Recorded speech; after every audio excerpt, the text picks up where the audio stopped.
Halo para pemirsa Mental Innovating dimanapun berada. Senang menemui Anda kembali bersama saya Dr. Yanto Marius, psikiater di Manado.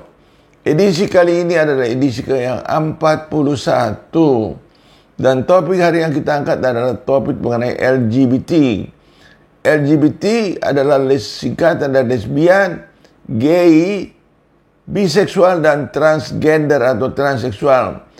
LGBT ialah dulu dianggap sebagai suatu gangguan jiwa atau gangguan mental. Sekarang tidak lagi. Dia hanya dianggap sebagai gangguan selera seksual. Apa itu selera seksual?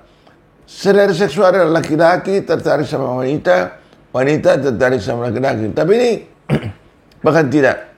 Jadi ada laki-laki tertarik sama sesama laki-laki, perempuan tertarik sesama perempuan.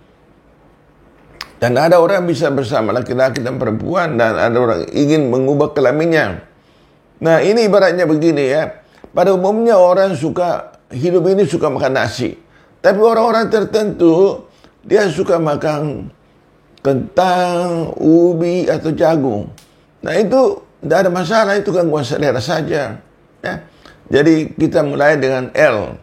L adalah suatu lesbian.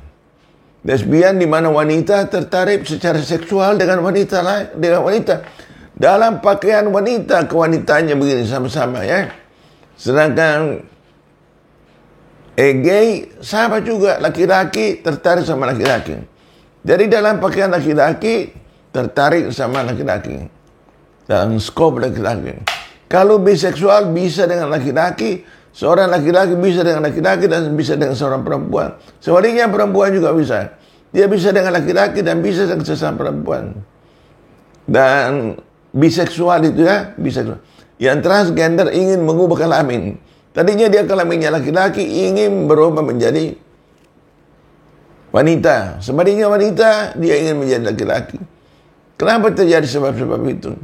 Sebab itu banyak teori ya. Dan teori yang paling diminati adalah teori teori genetika. Berasal dari genetika. Sejak pembuahan sperma terhadap ovum, sperma itu sel laki-laki yang ibu bapaknya, kemudian gen-gen itu berubah jadi kromosom dan terjadi LGBT. Memang ada pendapat tentang pola asuh. Misalnya dia diharapkan jadi anak perempuan, taunya laki-laki. Laki-laki dan dirawat, diperlakukan orang tuanya sebagai perempuan. Tapi itu ditolak semuanya. Teori yang adalah teori genetika. Ada dua tipe daripada homoseksual. Homo artinya sama sesama kelamin. Ada dua teori. Artinya satu egosintonik dan ego distonik. Ego artinya diri ya, sintonik artinya dia oke, dia kur. Jadi orang yang LGBT atau homoseksual egosintonik senang menjadi dirinya seperti itu. Senang dan menikmati.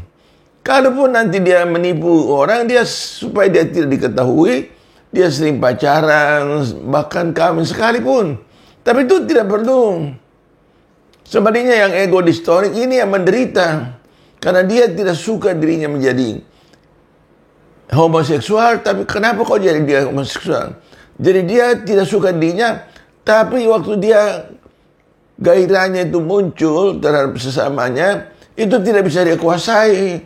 Tapi setelah itu dia menyesal, membenci dirinya, bahkan sampai bisa terjadi namanya homoseksual panik homoseksual. Dan ini yang harus dibantu.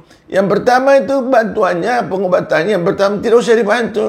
Yang ego sintonik itu dikuatkan saja. Kalau dia datang ke dokter, jadilah homoseksual sintonik. Terima, jangan banyak pacaran, jangan kawin, jangan menipu orang. Kenapa? Kali-kali mereka ego sintonik. Karena hukuman dari masyarakat, dia disisihkan, dia sering mengkamuflase, menutupi dirinya dengan banyak pacaran, bahkan kawin sekalipun. Nah, kalau kita datang supaya yang banyak penderitaan, kita kuatkan dia. Berbahagialah, jadilah sebagai orang homoseksual. Yang sebaliknya, ego distonik ini yang menderita, ini yang kita harus bantu. Karena dia sebenarnya tidak suka dirinya, bahkan membenci dirinya. Kenapa sih saya lahir sebagai orang tidak seperti yang lainnya? Namun dia tidak kuasa. Waktu dia punya gairah timbul, dia terlibat dalam hubungan yang sejenis. Sesudah itu dia menyesal, benci sama dirinya, marah sama dirinya, bahkan ada yang cenderung membunuh diri. Nah, macam-macam yang manifestasi dan ego distonik yang tidak suka ini bisa jadi cemas, depresi, bahkan sampai homo panik sekalipun, bahkan sampai ada yang sampai gila ya, sampai psikosis. Jadi bantuannya yang tadi ego distonik kita menguatkan saja agar dia menerima dan tidak usah menipu orang lain. Sedangkan ego distonik kita membantu dia. Nah, kita membantu dokter jiwa susah sekali. Pengalaman saya berapa pasien saya itu cukup banyak. Susah sekali untuk membuat mereka kembali ke arah walaupun dia benci. Jadi kita berikan saja obat-obat anti cemas, anti depresi dan anti psikotik kalau sampai dia sampai seperti mau gila ya. Ya, bagaimana prognosanya? Prognosa tentu yang ego distonik ya biarlah dia berbahagia, dan ego distonik kita juga supaya berbahagia. Yang paling penting mereka pesankan bahwa mereka mempersiapkan diri sebagai suatu keahlian, entah menghias rambut, entah ke salon, entah bikin kue, entah berjualan atau apa, supaya dia tidak menderita di kemudian hari, di saat hari tua. Nah, para pendengar, itulah sekilas uraian tentang LGBT. Jadi kita tidak usah menghakimi mereka ya. Sekira sekian. Terima kasih atas perhatian. Semoga bermanfaat.